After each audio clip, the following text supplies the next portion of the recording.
जय माता दी एवरीवन, आप सभी को चैत्र नवरात्रि की बहुत बहुत शुभकामनाएं।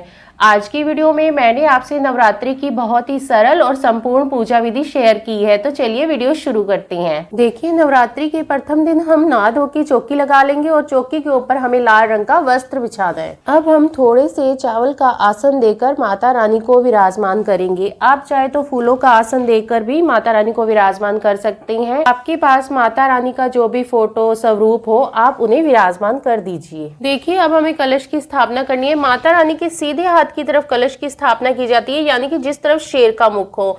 तो कुछ लोग अलग से कलश की स्थापना कर लेते हैं और जवारे अलग से बो लेते हैं। कुछ लोग जवारों के ऊपर ही कलश की स्थापना कर लेते हैं। तो चलिए अब हम ज्वारे बो लेते हैं। ज्वारे बोने के लिए हमने यहाँ पे मिट्टी का कुंडा ले लिया है। अब हम इसमें मिट्टी भर देंगे। मिट्टी हमें थोड़ी नमी वाली ही लेनी है। देखिए, अब हमें इसमें जौ डालने हैं। जो हमें ज्यादा मात्रा में डालने हैं ताकि हमारे ज्वारे हरे भरे और घने उग सकें। अब हम ज्वारों के ऊपर हल्की हल्की सी मिट्टी हमें डालनी है। मिट्टी हमें ज्यादा मात्रा में नहीं डालनी है, ज्वारों को हमें पूरा नहीं ढकना है। अब हमें इसमें जल डालना है।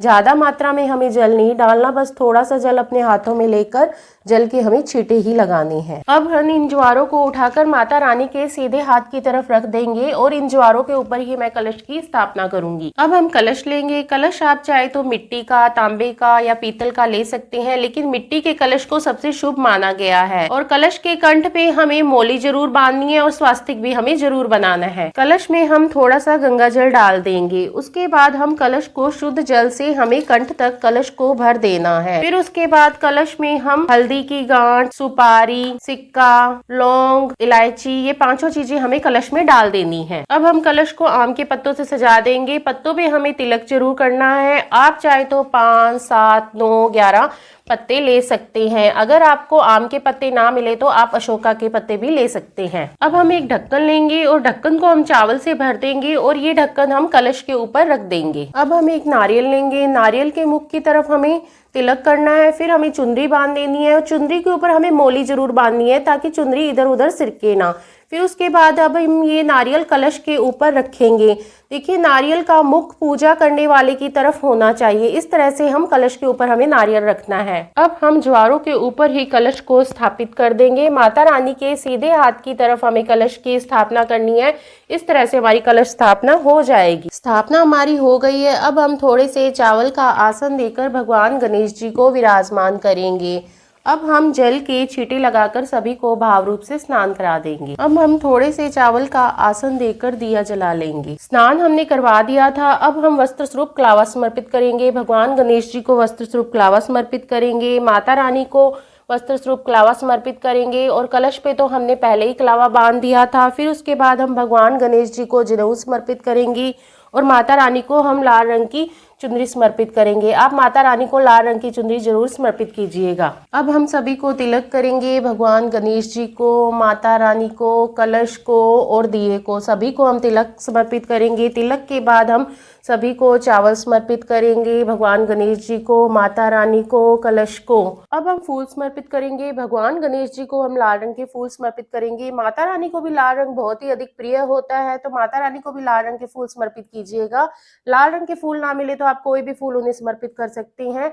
कलश को भी हम फूल समर्पित करेंगे। दिए को भी हम फूल समर्पित करेंगे। अब हम माता रानी को श्रृंगार समर्पित करेंगे। हो सके तो आप माता रानी को 16 श्रृंगार समर्पित कीजिएगा, नहीं तो जितना हो सके उतना श्रृंगार आप माता रानी को समर्पित कर सकते हैं। तो यहाँ पे हमने श्रृंगार का सामान समर्पित कर दिया है। अब हम भोग समर्पित करेंगे। पान के पत्ते पर हमें पताशा, सुपारी, लौंग, इलायची, इस तरह से हमें पान के पत्ते पर रखकर हमें भोग समर्पित करना है। अगर आपको मीठा पान मिल जाए तो आप मीठा पान समर्पित कर सकते हैं, नहीं तो पान के पत्ते पर इस तरह से भोग रखकर हमें समर्पित करना है। भोग में देखिए, हमें पताशे का भोग जरूर समर्पित करना है क्योंकि पताशे माता रानी के बहुत ही अधिक प्रिय होते हैं। पताशे ना मिले तो मिश्री का भोग भी समर्पित कर सकते हैं। इसके साथ हमें ऋतुफल समर्पित कर देंगे। भोग के बाद हमें 1 लोटा जल हमें जरूर समर्पित करना चाहिए क्योंकि जल के बिना भोग कभी पूर्ण नहीं होता। अब हम दक्षिणा समर्पित करेंगे। पूरे 9 दिन में हमें एक बार दक्षिणा समर्पित करनी होती है। अब हम अपने सीधे हाथ में फूल लेकर माता रानी की कथा सुनेंगे। आप चाहे तो कथा सुन सकते हैं या दुर्गा सरस्वती का पाठ भी कर सकते हैं। फिर उसके बाद हम फूल माता रानी के चरणों में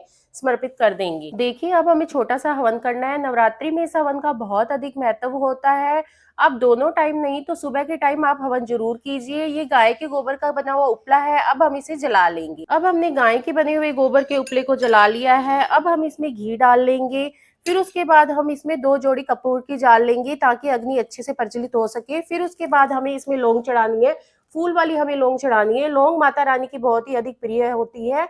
2 जोड़ी हमें लौंग चढ़ानी है। फिर उसके बाद जो हमने पताशे का भोग लगाया है वो भी हम इसमें डाल लेंगे। अग्नि में भोग डालने से सीधा देवी देवताओं को समर्पित होता है। जो हमने पान के पत्ते पे भोग लगाया था वो भी हम पान का इस तरह से बीड़ा बना के वो भी हम इस हवन में डाल लेंगे। अब हम अपने हाथ में थोड़ा सा जल लेकर हवन के ऊपर से 2 बारी ऐसे वार देंगे। इस तरह से हमारा हवन पूर्ण हो जाएगा। अब हम आरती करेंगे। आप चाहे तो कपूर आरती भी कर सकते हैं या आपने जो दिया जलाया है उससे भी आप आरती कर सकते हैं। बड़े ही प्रेम पूर्वक सबसे पहले हम भगवान गणेश जी की आरती करेंगे, फिर हम माता रानी की आरती करेंगे। आरती करने के बाद फिर हम माता रानी से हाथ जोड़कर पूजा में रही कमियों के लिए क्षमा याचना मांगेंगे और अपनी मनोकामनाएं पूर्ण करने के लिए माता रानी से प्रार्थना करेंगे। इस तरह से हमारी पूजा पूर्ण हो जाएगी। पूजा के बाद जो 1 लोटा जल है वो थोड़ा सा जल हम ज्वारों में सींच देंगे। ज्यादा जल हमें नहीं डालना। बाकी जो बचा हुआ जल है ये हम सूरज देवता को अर्घ दे देंगे। जो भी आपने भोग प्रसाद चढ़ाया है, फल फ्रूट पताशे, ये हम परिवार के सभी सदस्यों में बांट देंगे। जो आपने हवन किया है इसकी जो अंगारी है ये आप अपने पूरे घर के कोने कोने में घुमाएं ताकि इसके धुएं से आपका पूरा घर पवित्र हो जाए। नवरात्रि पूजा विधि की वीडियो आपको कैसी लगी आप मुझे कमेंट करके जरूर बताना। वीडियो अगर आपको पसंद आई हो तो प्लीज मेरी वीडियो को लाइक कर देना और मेरे चैनल को सब्सक्राइब कर देना। फिर मिलेंगे किसी और वीडियो के साथ, तब तक के लिए जय माता दी।